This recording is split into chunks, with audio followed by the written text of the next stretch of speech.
Hey all, so in this video I want to discuss how to find the kernel of a linear transformation.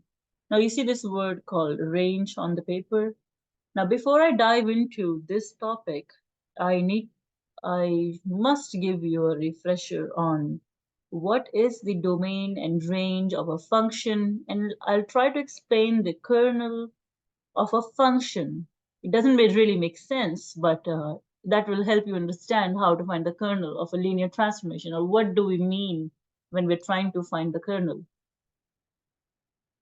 Okay, so let's just begin by the basic definition of a function. What is the domain? A function f, right? We denote it like this. A function f goes from a set A to set B such that f of some value A belongs to the set A is equal to B. For example, now what is the domain?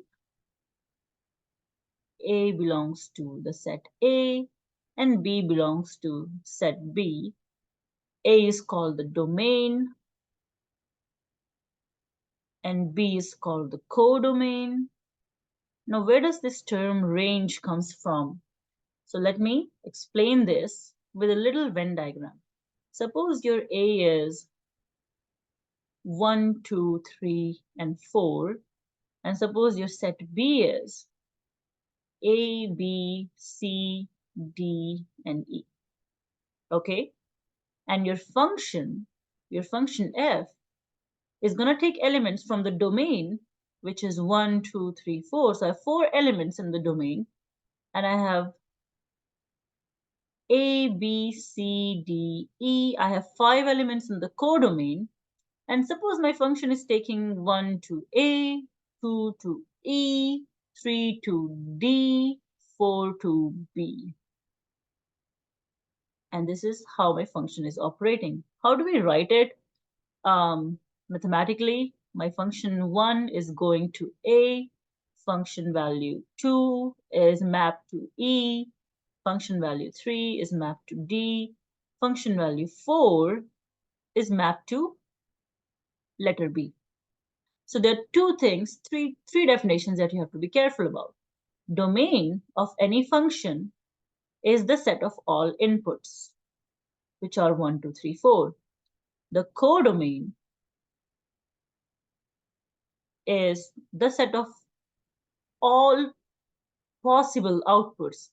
The set of all possible outputs, what we began with, was B. The range, that's the important part, is the set of actual outputs, what really came out as an output, and those were only A, B, D, E. So you'll notice that range is always a subset of codomain, subset or equal to. Now, depending on if the range is equal to the codomain, we say a function is onto, and if each element in the domain has a unique image, then we say the function is one-to-one. By unique image, I mean if you had 2 elements in the domain going to the same output in the codomain, then we would say the function is not one-to-one. Now, what does the kernel means? So let's just define a more mathematical version of a function.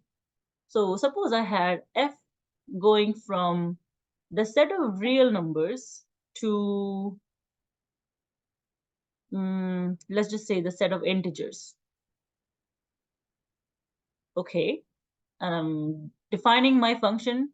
My domain is the set of real numbers. My codomain is the set of integers. Integers could be anything, positive or negative. And my function is taking every value from the real numbers, because that's the domain, and calculating the output like this, x squared negative 1. This is the definition of function. And I want to make sure that you can make the connection between the definition of a function and linear transformation is just a type of function which matches, instead of a single letter x, it matches a vector with a formula, or sometimes you're given a matrix, but you're doing the same thing. You are applying a formula to that vector and getting an image, just like you're getting an image here for x by squaring it and subtracting 1. The kernel of this function, the kernel of f, is all values x in the domain. In this case, the domain is your real numbers, such that my function is giving me an output of 0. Can you figure out what values of x will give me an output of 0? I'll give you 2 minutes.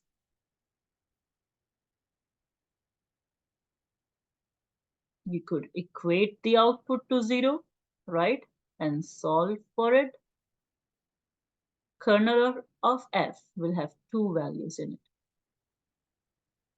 Now keep this in mind. We're going to apply a similar theory, but now instead of numbers or single variables, we will be dealing with vectors. But this is the same concept that we'll come back to here. So we're going to find the kernel of a linear transformation and finding a basis. And then we're going to go in the past and try to recall a similar concept that you have mastered in chapter 4. So if I'm given a linear transformation, going from a domain to a codomain, recall linear transformation is nothing fancy, it's just a function. The set of all vectors that give me the output of 0 is called the kernel of that linear transformation, denoted by kernel L. Now, why linear transformations are special? Because, well, they can be defined by a matrix, right? So the kernel of a linear transformation is going to be the set of all vectors such that the output, but how do I compute the output for a linear transformation? I multiply the vector by a matrix, should give me 0, right? For every linear transformation, at least in this course, you will be given a matrix. So I have a matrix here. I want to find the kernel of the linear transformation. So I'm technically looking for all vectors v such that a times v give me a 0. Vector v is in domain because I'm picking the function value from the domain. In this case, domain is R cube, right? So how do I solve a linear equation like that? I augment the matrix A with 0 and try to find the RREF or REF.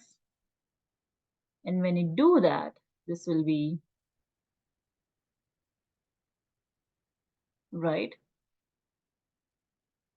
And because I have 3 variables and only 2 non-zero rows, I will have one free parameter, one parameter. So I will have C1 minus C2 minus 2C3 equals 0. I'll have C2 minus C3 equals 0. I'll have C3 equals T. T could be any real number. So when I'm trying to find the set of such vectors, I will have, when I write everything in terms of T, this will be, C2 will be just T. This will be T. And this will be negative T and negative 2T, right? So I've got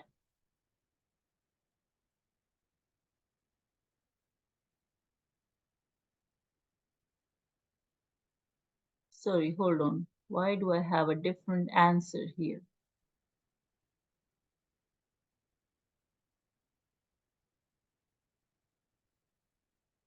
Or maybe not. So I have negative 3t. Just make sure I'm doing my math right. So the kernel, the set of all vectors such that my a times v will give me a 0 will look like this. It should be positive 3t, right? So I'll have a t common and I'll have 3, 1, 1. Good. And so the kernel for this linear transformation will be all vectors of this form such that t belongs to the real numbers. And we have done this process before. We have found something similar. What is this? When T is a linear transformation defined by a matrix A, and we are essentially solving for A times X equals 0, we are solving for nothing but the null space of A.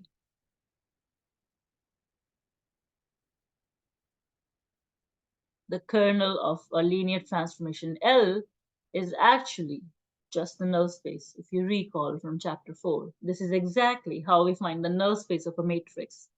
We augment it with 0, we parameterize the solution set, and that's the answer. That is exactly the kernel. But I hope the function part gave you a little insight, because I have a nice little exercise for you on how to find the kernel of each transformation. I'll do a few examples here. So now my domain is R3, my codomain is R3, my function is taking a vector x, y, z, any vector, to the output will be x, y, 0. And I want to find the kernel. I want to find the set of all vectors x, y, z such that I get the output of 0. Now let's try a few examples here. What do you think will be the output for 2, 3, 4?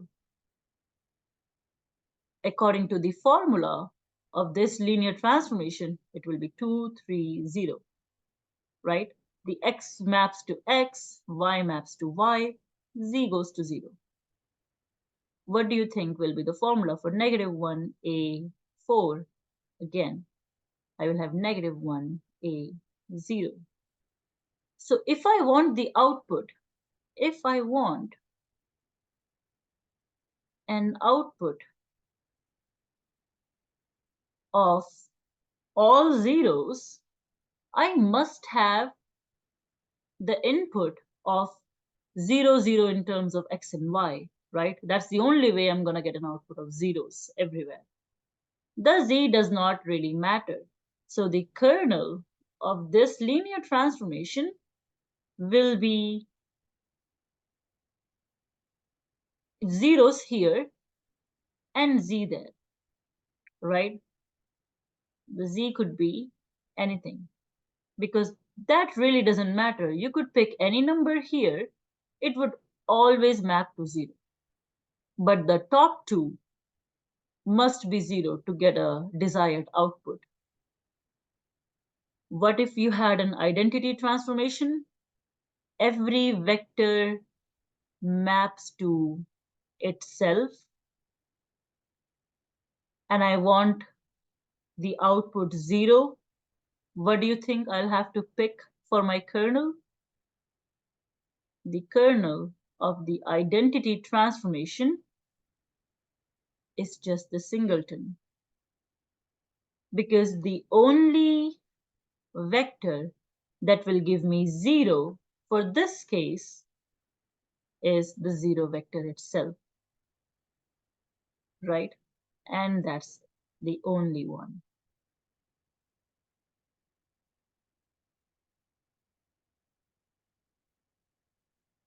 What about the 0 transformation?